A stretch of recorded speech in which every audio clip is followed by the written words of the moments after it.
The project is called Mapping Immigration Controversies, and it's looking at the wider effects or wider resonance of Home Office communications, particularly as how they'd affect diverse communities and migrant communities. And how it started was that I'd met some other academics and campaigners at this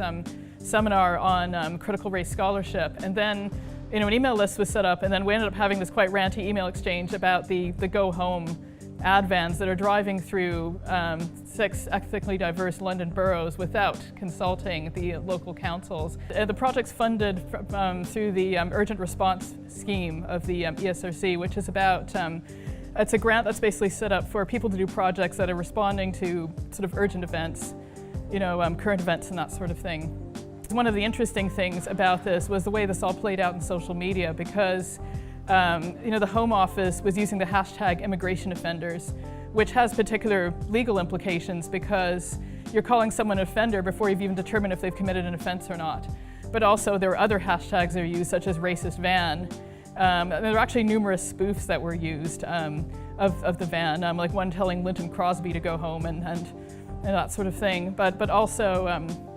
or a spoof Twitter feed called the Go Home Office. So it's kind of like looking at also looking at social media as a kind of as a site of struggle, or a place as a contested site for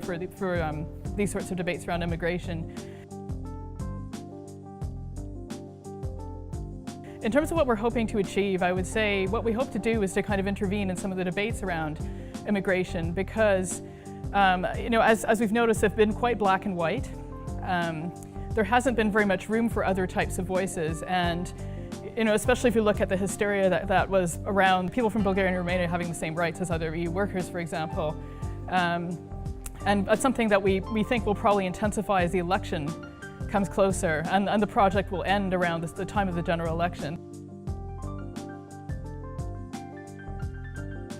I would like to think that the community organizations that we work with will benefit, and we are hoping to